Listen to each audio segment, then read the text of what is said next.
అందరికీ నమస్కారం. శ్రీమాత్రే నమః. ఓం నమ శివాయ. ఓం శ్రీ సాయిరామ్. ఈరోజు మనం తులారాశి వారి గురించి తెలుసుకుందాం. తులారాశి వారు ఆగస్టు 6వ తేదీన గురువారం నాడు వీరి జాతకం ఏ విధంగా ఉందో తెలుసుకుందాం. తులారాశి వారు దయచేసి ఛానల్ని సబ్స్క్రైబ్ చేసి వీడియో మీకు నచ్చితే లైక్ చేసి సపోర్ట్ చేయడం మాత్రం మర్చిపోకండి. వీడియోని చివరి వరకు చూసినట్లయితే మీకు పూర్తిగా అర్థమవుతుంది. ఆలస్యం చేయకుండా తులారాశి వారి యొక్క జాతక ఫలితాల గురించి తెలుసుకుందాం. తులారాశి వారికి ఇక మీ ఆలోచన విధానం, మీ మనస్తత్వం ఇవన్నీ కూడా తెలుసుకుందామండి. రేపటి రోజున గొప్ప మార్పులు తీసుకురాబోతున్న రోజుగా చెప్పుకోవచ్చు. తెలిస్తే నిజంగా ఆశ్చర్యపోతారు. అలాగే ఆ వ్యక్తి వలన మీరు కొన్ని నష్టాలు ఎదుర్కొనేటువంటి అవకాశాలు కనిపిస్తున్నాయి కాబట్టి ఆ వ్యక్తి అనేది ఇప్పుడు తెలుసుకోండి. అలాగే ఇంకొకటి పూర్తి అంశాలని ఈరోజు మీరు ఈ వీడియోను త్వరగా తెలుసుకోవచ్చు కాబట్టి వీడియోని చివరి వరకు చూడండి. అప్పుడే మీకు పూర్తిగా అర్థమవుతుంది. ఇంకా రేపటి రోజున మీ జీవితం అలాగే మీ ఇంట్లో జరిగేటువంటి ప్రతి ఒక్క విషయం కూడా ఈరోజు తెలియపరచడం జరుగుతుంది కాబట్టి ఈ వీడియోని మనసు పెట్టి వినండి. ఈ రాశికి ఏంటంటే ఎప్పుడు కూడా వీళ్ళ మనస్తత్వం కావచ్చు, లేదంటే రాశిలో ఉన్నటువంటి గుణగణాలు కావచ్చు, ఏదో తెలియని కదండి. ఎప్పుడు కూడా అండి కష్టాలను ఎక్కువగా అనుభవిస్తున్నప్పటికీ కూడా ఏంటంటే మీరు మీ జాతక పరంగా చూసుకున్నట్లయితే అదృష్టవంతులుగా చెప్పుకోవచ్చు అండి. అలా అదేంటి మేడం అలా అదృష్టవంతులుగా చెప్పుకోవచ్చు అని చెప్పి అనుమానం కలగవచ్చు. ఎందుకంటే సహజంగా మీరు కష్టంలో ఉన్నప్పటికీ కూడా ఏంటంటే ఎన్నో ఇబ్బందులు ఎదుర్కొంటున్నప్పటికీ కూడా మీకున్నటువంటి ధైర్యం, మీకున్నటువంటి సంకల్పం, మీకున్నటువంటి ఆత్మవిశ్వాసం మరే రాశి కూడా ఉండదన్నమాట. మంచి మనస్తత్వంతో ధర్మబద్ధమైన జీవితాన్ని కూడా గడుపుతున్నటువంటి ప్రతి ఒక్కరికి కూడా ఒక సాహసం, ఒక ధైర్యం, అలాగే ఒక ఆత్మవిశ్వాసం అనేది ఆటోమేటిక్గా ఏర్పడతాయండి. దానికి అదృష్టం దురదృష్టంతో అసలు ఏమీ కూడా పని ఉండదన్నమాట. కాబట్టి మీకు ఇటువంటి గుణగణాలన్నీ కూడా మీలో చాలా పుష్కలంగా కనిపిస్తున్నాయి. కాబట్టి ఈ రాశి వారికి ఏంటంటే ఏ కష్టం వచ్చినా కూడా కృంగిపోగురు. అలాగే ఎంత పెద్ద సంతోషం వచ్చినా కూడా మితిమీరినటువంటి ఆనందానికి గురికారు. ఎన్ని అవమానాలు ఎదుర్కొన్నారో అలాగే చిన్నప్పటి నుంచి కూడా చిన్న చిన్న పనుల దగ్గర నుంచి ఈనాటికి ఈ రోజున కూడా సమాజంలో ఒక పెద్ద స్థాయికి ఎదిగే వారిలాగా ఎప్పుడూ కూడా ఒక సంపాదించాలి, అలాగే కుటుంబంలో అందరూ కూడా సంతోషంగా ఉండాలి, కుటుంబం సంతోషంగా ఉంచాలని చెప్పి మీ సంతోషాలను కూడా పక్కన పెట్టుకొని మరి కుటుంబ సంతోషం కోసం మీరు చేయనటువంటి కష్టం లేదండి. అయితే మీకు కష్టపడి పనిచేసేటువంటి మనస్తత్వం చాలా ఎక్కువగా ఉంటుంది. నీతి నిజాయితీ ధర్మం మీ నరనరాల్లో జీర్ణించిపోతాయి అన్నమాట. అలా ఈ రాశి వారు ఎంతో అదృష్టవంతులు. నిజంగా ఇంతకు మించి అంటే గొప్ప గుణగణాలు ఉండడం కూడా అదృష్టమే కదండి. కాబట్టి మీకు చిన్న వయసు నుంచే బరువు బాధ్యతలు ఎక్కువగా ఉండడం వల్ల ప్రతి సమస్యను కూడా మీరు చూసి ఆ సమస్య చివరి వరకు వెళ్ళిన వారు కాబట్టి మీకు ఏంటంటే మీకు చాలా విషయాలని తెలుసు. ఏది ఊరికే రాదు, వచ్చిందని కూడా మేము అనుభవించవలసి అని చెప్పి చాలా దృఢంగా చెప్తుంటారు. మీ కర్తవ్యాన్ని అంటే ఏదైనా ఒక కర్తవ్య దీక్షలో ఉన్నారనుకోండి, దానికి ఎవరైనా కానీ ఆటంకం కలిగించినా లేదంటే ఎవరైనా చెడుగా పనులు చేస్తున్నా కానీ మీకు పెద్దగా నచ్చదనమాట. ఏదైనా ఉంటే స్ట్రైట్గా మాట్లాడేస్తారు, స్ట్రైట్గా అడిగేస్తారు ఇది తప్పు అని చెప్పి. సమాజంలో మీకు ఏదైనా ముందు రోజుల్లో ఏదైనా ప్రాబ్లం వస్తుందేమో అని చెప్పి కూడా ఆలోచించకుండా మీకు ఎంత పెద్దవాళ్ళైనా కానీ దాంతో సమానంగా ఇది తప్పు అంటే తప్పు అని చెప్పి నలుగురిలో కూడా చెప్పిస్తారు. ఇలా చాలా ధైర్యంగా ఉంటారండి. మగవారు కావచ్చు, ఆడవాళ్ళు కావచ్చు, చాలా ఉందాగా ఉంటారు. స్త్రీలు కూడా చాలా చక్కగా లక్ష్మి కళ ఉట్టే విధంగా ఉంటారనమాట. అలాగే ఎదుటి వ్యక్తులు కూడా వీరిని చూస్తే వీరితో మాట్లాడాలని చెప్పి ప్రయత్నం చేస్తుంటారు. అటువంటి యాటిట్యూడ్ని కలిగి ఉంటారు. స్పెషల్ యాటిట్యూడ్ అనమాట. ఇంకా స్నేహపూర్వకంగా మాట్లాడాలని చెప్పి ఎదురు చూస్తుంటారు కొంతమంది. అయితే మీ మీద ఉన్నటువంటి కుళ్ళు కుతంత్రాలతో కొంతమంది స్నేహం చేయాలని చెప్పి స్నేహం ముసుగుతో మీలో ఆడుకుంటూ ఉంటారు. అలాగే మీరు ప్రేమతో మీకు దగ్గర అవ్వడం కానీ ఇలాంటివి చేస్తుంటారంటే అంటే స్ట్రైట్గా వచ్చి మిమ్మల్ని ఢీకొన్నటువంటి ధైర్యం లేక కొంతమంది వ్యక్తులు విరిగి పందల్లాగా మీకు దగ్గరటువంటి అన్ని రకాల అవకాశాలను అందిపుచ్చుకొని మిమ్మల్ని మీ నెత్తి మీద ఎక్కి కూర్చొని మీకు అలుసుగా చేయడానికి, నలుగురిలోనూ మీకు ఉన్నటువంటి ఇమేజ్ని డ్యామేజ్ చేయడానికి కూడా చాలా రకాల ప్రయత్నాలు మొదలు పెడతారండి. ఆ వ్యక్తులు కూడా ఎవరైనా కూడా మీకు తెలిసి ఆశ్చర్యపోతారు. ఎందుకంటే మనం అందరినీ కూడా బయట అందరినీ చూస్తాం. ఇంట్లోకి వచ్చేసి పలానా ఇలా జరిగింది, ఈరోజు ఇది పరిస్థితి ఇది అని చెప్పేసి మనకు సంబంధించినటువంటి విషయాలన్నీ కూడా మన కుటుంబ సభ్యులే కదా, అంటే మన బంధువులే కదా అని చెప్పి కొన్ని విషయాలను షేర్ చేసుకుంటుంటాం. అక్కడే మనం తప్పటడుగు వేస్తుంటామండి. ఎందుకంటే మన బంధువుల్లోనే ఇంచుమించు మన ఇంట్లో వాళ్ళే మనకు తెలియకుండా మన వెనుక పొడిసే వాళ్ళు ఉన్నారండి. మాట ఈరోజు ప్రతి ఒక్కరికి కూడా తెలిసే ఉంటుంది. కాబట్టి పిల్లలే కానీ పెద్దలు కానీ తప్పకుండా మీరు ఒక కుటుంబం అంటే ఒక కుటుంబ వ్యవస్థకు మధ్య తీసుకొచ్చేవాళ్ళు మన ఇంట్లోనే దాగి ఉన్నారని చెప్పి ప్రతి విషయాన్ని కూడా తెలుసుకోవాలి. ఎందుకంటే ఇప్పటి రోజులు అలా ఉన్నాయన్నమాట. ఇంట్లో అమ్మనే కదా బాగుపడుతున్నాడని చెప్పేసి తమ్ముడే బాగుపడుతున్నాడని చెప్పేసి అన్న అనుకోడు.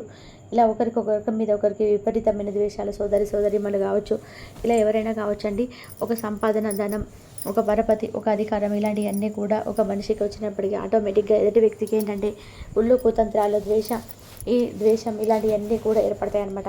కాబట్టి అందరూ కాదండి, కొంతమందిలో ఇటువంటి భావనలు ఈ రోజుల్లో చాలా ఎక్కువ కనిపిస్తున్నాయి. కాబట్టి అటువంటి వ్యక్తులకు దూరంగా ఉండండి. ఆ వ్యక్తులు ఏంటంటే వారి మనస్తత్వం ఏమిటి, ఇన్ని రోజుల నుంచి మా వెనకాల ఎందుకు కుట్ర పన్నుతున్నారనే విషయాలలో రేపటి రోజున మీరు ఇంట్లో కుటుంబ సభ్యుల ద్వారా తెలుసుకొని ఆశ్చర్యపోతారు, చాలా బాధపడతారు కూడా. ఎందుకంటే ఇటువంటి వ్యక్తులను మేము తల మీద పెట్టుకున్నాం, ఎటువంటి వ్యక్తులకు ప్రతి విషయాన్ని కూడా షేర్ చేసుకున్నాం, మా ఇంట్లో మా రక్త సంబంధమే ఇంతగా మమ్మల్ని మోసం చేసిందని చెప్పి ఒక రకమైనటువంటి భావన, ఒక రకమైనటువంటి బాధ మీలో ఏర్పడుతుందన్నమాట. అలాగే నూతనమైనటువంటి ఒక వ్యక్తి రాగా మీ జీవితంలో బలమైన బంధంగా నిలబడబోతుంది. ఆ వ్యక్తి యొక్క కారణంగా మీ జీవితంలో అనూహ్యమైన మార్పు కూడా రేపటి రోజున మీరు ప్రారంభం చేయడం చూస్తారు. అంటే అనుకూలమైనటువంటి ప్రతి పనికి కూడా ఆ వ్యక్తి యొక్క సహాయ సహకారాలు మీకు బాగా వస్తాయండి. అంటే వారు చేసేటువంటి పని కావచ్చు, వారు ఇచ్చేటువంటి సలహాలు కావచ్చు, ఇలా అన్నీ కూడాను మీకు చాలా చక్కగా నచ్చుతాయి. మీరు చేసేటువంటి పనులలో వారి మాట తిరిగానే, వారి మాట సహాయం కానీ మీకు బాగా హెల్ప్ఫుల్గా ఉంటుంది. అలాగే గవర్నమెంట్ జాబ్స్ ఉన్న వారికి వారి అనూహ్యమైన మార్పులు కనిపిస్తున్నాయి. మీ యొక్క పనితీరు మీపై అధికారులకు మంచి ఇంప్రెషన్కు ఇలాంటివి జరుగుతుందన్నమాట. చాలా రోజుల నుంచి మీరు ఎక్కువ కష్టపడుతూ మీ యొక్క కార్యదీక్షలతో నలుగురిని కూడా ఎవరికి తెలియని విధంగా మీ కష్టాన్ని ఎవరు గుర్తించని విధంగా చెప్పి ఎవరు బాధపడుతున్నారు, ఉద్యోగం చేసేవాళ్ళు కావచ్చు, లేదంటే ఒక కష్టం చేసేటువంటి వ్యక్తులు కావచ్చు, ఈ యొక్క కష్టాన్ని ఎవరు కూడా గుర్తించాలి అని చెప్పి బాధపడుతుంటే మాత్రం బాధపడిన అవసరం లేదండి. ఎందుకంటే మీ కష్టం తప్పకుండా గుర్తించినటువంటి ఒక గౌరవప్రదమైనటువంటి ఉందాగా రేపటి రోజున మీ జీవితంలో ఒకసారి కొత్తమైనటువంటి జీవితం మొదలవబోతుందని చెప్పుకోవచ్చు. ఇలా వ్యక్తిత్వాలు మీ జీవితంలో సరికొత్త ప్రయాణానికి రేపటి రోజున నాంది పలకబోతుందని చెప్పుకోవాలి. రేపటి రోజున అండి ఎక్కువగా మీరు కుటుంబానికి ఇంపార్టెన్స్ ఇస్తారు. కుటుంబం చాలా చక్కగా ఎంత బిజీగా ఉన్నప్పటికీ కూడా, ఎంత పనిలో ఉన్నా కానీ కుటుంబం కోసం ప్రత్యేకమైన సమయాన్ని కేటాయిస్తారని. అలాగే అవసరమైతే మీరు చేస్తున్నటువంటి పని సైతం కాసేపు పక్కన పెట్టి రేపటి రోజున కుటుంబం కోసం గడపడానికి కొంచెం ఎక్కువ ప్రాధాన్యత ఇస్తారు. జీవిత భాగస్వామి తరపు నుంచి మీకు ఏదైనా కానీ ఇంతకుముందుకు ఉన్నటువంటి ఇబ్బందులు ఏమైనా ఉన్నా కానీ తొలగిపోతాయండి. గతంలో మీకు వారి నుండి రావాల్సినటువంటి ఆస్తిపాస్తులు కూడా దక్కేటువంటి అవకాశాలు కనిపిస్తున్నాయి. ఇక అలాగే గొడవలు కానీ, భాగస్వామితో వచ్చినటువంటి సలహాలు ఇవన్నీ కూడా తీసుకుంటారు. తర్వాత మీకు వారు ఇచ్చేటువంటి సలహాలు కూడా మీకు నచ్చుతాయన్నమాట. ఇక అలాగే తోబుట్టువులతో చక్కగా రేపటి రోజున టైం అనేది స్పెండ్ చేస్తారు. వారితో ఆప్యాయంగా కాసేపు పలకరించడం, సమయాన్ని పూర్తిగా బంధువుల కోసం లేదంటే ఇంట్లో ప్రతి ఒక్కరికి కేటాయిస్తారు. ఇక అలాగే కొంతమంది స్నేహితులతో కాస్త కూర్చొని కబుర్లు చెప్పుకోవడం జరుగుతుంది. ఇంకా ప్రేమికుల పరంగా చూసుకున్నట్లయితే ఈ రాశి వారికి రేపటి రోజు చాలా మంచి కాలం అని చెప్పుకోవచ్చు. అలాగే మీ యొక్క నిలకడతనం ఏదైతే ఉంటుందో, మీ మాట తీరు కూడా ఎదుగుతూ వ్యక్తి కూడా ఇంప్రెసివ్గా అనిపిస్తుంది. కాబట్టి మీరు అభిమానించేటువంటి తీరు కూడా చాలా ఉత్సాహమైనదిగా మిమ్మల్ని అర్థం చేసుకుంటారు. అలాగే వ్యాపార పరంగా కూడా చాలా మంచి లాభాలు అయితే రేపటి రోజున గడించబోతున్నారు. ఏదైతే పెట్టుబడి పెట్టినారో దానికి సంబంధించినటువంటి లాభాలు కూడా రేపటి రోజున మీరు గడిస్తారని చెప్పుకోవాలండి. అలాగే మీ జీవితంలో మీ ఇంట్లో రేపటి రోజున జరిగేటువంటి ఈ విషయానికి ఎక్కువగా ఒత్తిడికి గురి కాకుండా నిజం తెలుసుకున్నందుకు సంతోషపడండి. ఎందుకంటే మనం నిజం తెలియకపోతే అటువంటి కుళ్ళు కుతంత్రాలు నింపుకున్నటువంటి వ్యక్తులు మన చుట్టూ తిరుగుతూనే మనల్ని నాశనం చేయాలని చెప్పి ఏదో విధంగా ప్రయత్నం చేస్తుంటారు. కాబట్టి అంత ఛాన్స్ వారు ఇవ్వకుండా ముందే వారు ఏంటి, వారి స్వభావం ఏంటి అని తెలుసుకొని ఒక రహస్యమైనది బయటపడడంతో ఇంట్లో కుటుంబ సభ్యులందరూ కలిసి అవకాశమంట.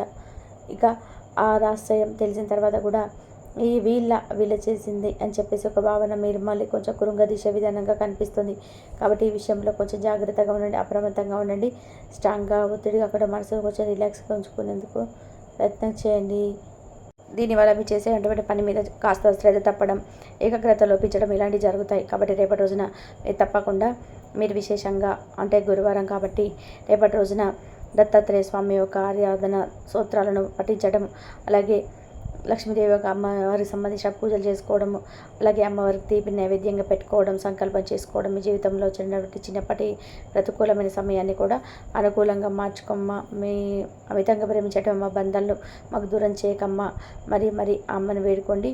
సరికొత్త ప్రయాణాన్ని రేపటి రోజున మొదలు పెట్టబోతున్నందుకు నిజంగా మీకు మా తరపు నుంచి కూడా శుభాకాంక్షలు. అలాగే మీకు ఇంకా అనుకూలమైనటువంటి మంచి శుభవార్తలు రావాలి. అలాగే మీ జీవితంలో ఏదైతే ప్రతికూలమైన సమయం ఉంటుందో అది కూడా మీకు అనుకూలంగా మారాలి. మీరు అనుకున్న ప్రతి కోరిక కూడా నెరవేరాలి. అలాగే మీ జీవితంలో మీరు చేస్తున్నటువంటి మరో తప్పు ఏంటంటే విపరీతమైన కోపానికి గురి కావడం అండి. అలా కోపానికి గురైనటువంటి ప్రతి క్షణం కూడా మిమ్మల్ని మీకు మీరుగా ఏదైనా ఒకటి ఆలోచించేటువంటి టైం కూడా లేకుండా ఆవేశంలో ఏదో ఒకటి మాట్లాడడం, లేదంటే ఏదో ఒక బంధాన్ని దూరం చేసుకోవడం, ఇలాంటివి కూడా చేస్తూ ఉన్నారు. కాబట్టి అధికమైనటువంటి కోపానికి గురి కాకుండా కాస్త ఆ కోపం వచ్చినప్పుడు ఏంటంటే కోపాన్ని నియంత్రించుకోవడానికి తప్పకుండా ప్రయత్నం అయితే చేయండి. ఈ విధంగా అయితే ఈ రాశిపరంగా చూసుకున్నట్లయితే రేపటి రోజున కొన్ని ప్రతికూలమైనటువంటి సంఘటనలు అయితే చోటు చేసుకోబోతున్నాయి. అలాగే రేపటి రోజున మీరు చేయాల్సినటువంటి చేయకున్నటువంటి పనులు ఏ దేవతారాధన చేస్తే మీకు అనుకూలంగా ఉంటుంది. అలాగే ఈ విషయంలో మీరు మీ మానసికమైనటువంటి ఒత్తిడి తగ్గించుకునేటువంటి ప్రయత్నం చేయాలి.